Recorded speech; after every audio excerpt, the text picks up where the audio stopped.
Halo semuanya, perkenalkan saya Muhammad Nur Habib dengan 3 digit NIM terakhir 103. Saya dari program studi Teknologi Komunikasi Otomasi Universitas Diponegoro. Jadi pada video kali ini saya ingin menjelaskan mengenai DAC. Bagaimana cara kerjanya, perbedaan dengan BBM, hingga implementasi menggunakan microcontroller seperti SP32 dan STM32. Pengertian DAC. Jadi apa sih DAC? DAC adalah singkatan dari Digital to Analog Converter. Sederhananya, microcontroller itu berpikir dalam bahasa digital, yaitu angka biner 0 dan 1. Sinyal digital itu bersifat diskrit, seperti tenaga yang terputus-putus. Namun, dunia nyata di sekitar kita kerja secara analog atau kontinu. Suara yang kita dengar, cahaya meredup, dan putaran motor, semuanya adalah nilai analog yang bervariasi dengan mulus. Nah, DAC berfungsi sebagai penerjemah atau jembatan antara dunia digital yang kaku dengan dunia analog fisik. Di sini terdapat grafik atau sinyal digital yang berbentuk kotak-kotak. Hanya memiliki nilai pada titik tertentu. Melalui DAC, titik diskrit tersebut diubah menjadi kurva sinyal analog yang kontinu dan mulus di bagian atas. Dengan ini, microcontroller bisa menghasilkan tegangan fisik yang variatif, bukan sekedar on dan off saja. Kemudian perbedaan BBM dan DAC. Jika kita menggunakan DAC murni, microcontroller akan secara langsung menghasilkan tegangan analog sesungguhnya di pin outputnya. Sinyal yang keluar sudah berupa sinyal kontinu yang presisi tanpa adanya proses switching atau nyala mati berulang. Sedangkan BBM sebenarnya hanyalah trik digital. BBM mensimulasikan output analog dengan cara menghidupkan dan mematikan sinyal digital dengan sangat cepat. Mengatur duty cycle untuk membuat sinyal BBM benar-benar menjadi sinyal analog yang halus. Dan menambahkan komponen filtering seperti kapasitor dan resistor. Kemudian yang terpenting dari DAC adalah resolusi.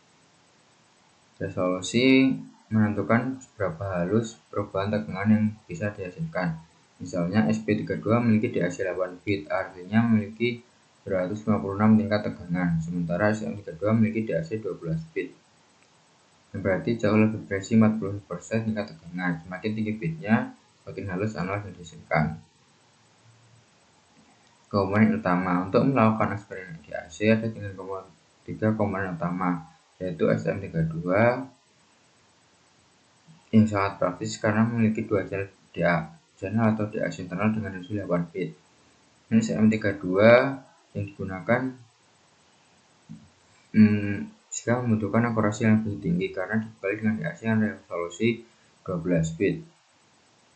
Dan servo yang bagaimana kontrol presisi analog menggerakkan sudut mekanis. Jadi pada percobaan 1 yaitu voltage output atau pengeluaran tegangan. Tujuan dari percobaan ini sangat sederhana, yaitu menghasilkan tegangan analog yang bisa diubah dari 0 sampai 33,3 volt mulai dari pin DAC microcontroller.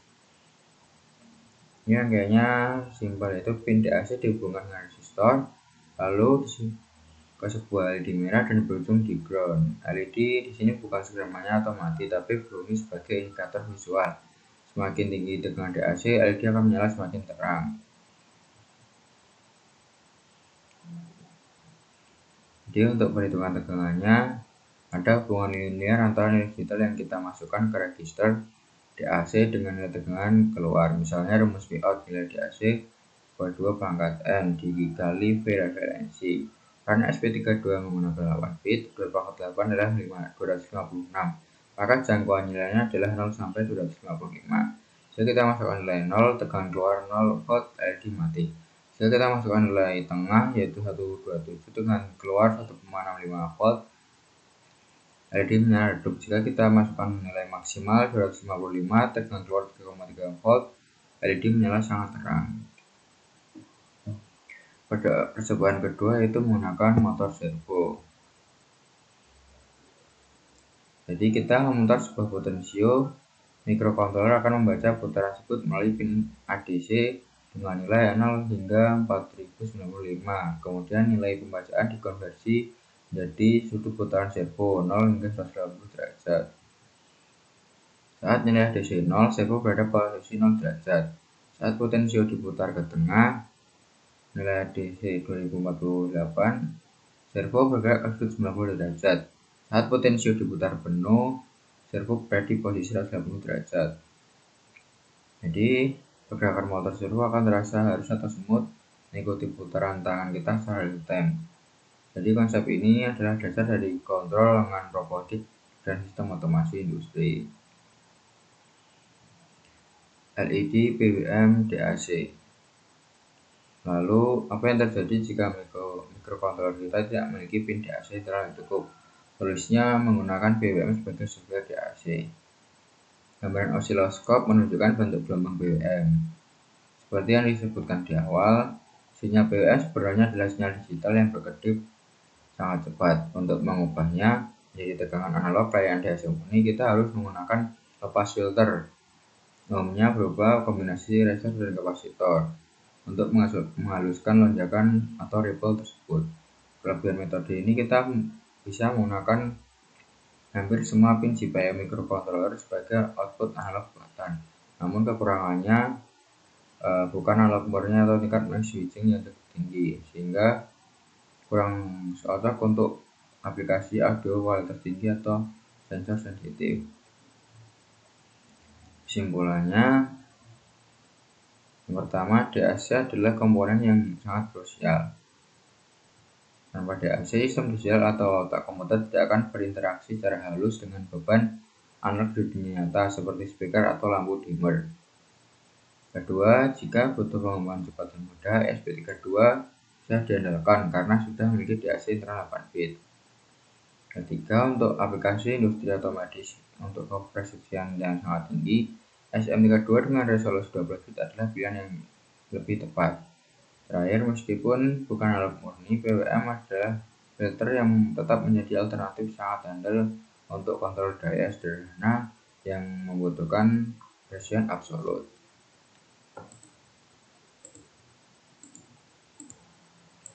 Oke, di sini untuk penjelasan programnya, ya di sini tertulis seperti biasa untuk library standar bunyinya.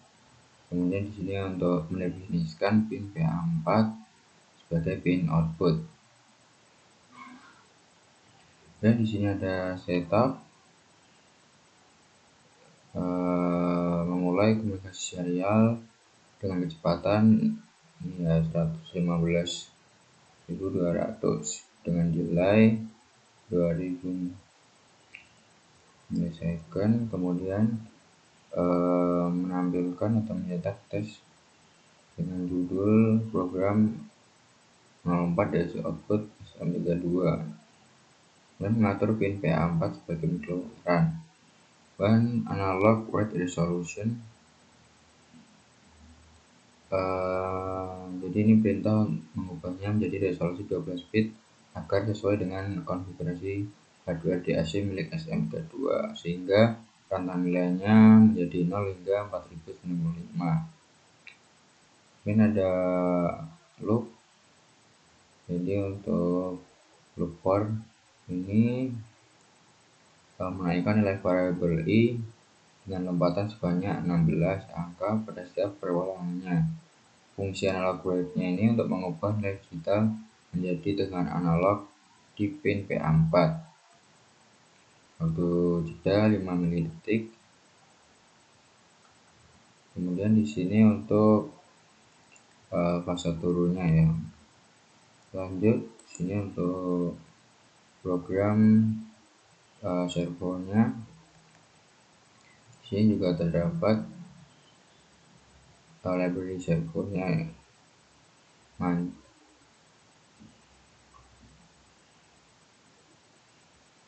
Kemudian di sini untuk menetapkan pin PA 0 untuk disambungkan kabel sinyal dari motor servo. Kemudian pin PA1 membaca sinyal analog dari kaki tengah potensio. Di sini seperti biasa ada setup masih voltage. Jadi ini untuk mengaktifkan offset servo dan beritahu mikrokontroler bahwa servo tersebut digunakan melalui pin PA0. Di sini terdapat lognya dan delay 100 ms.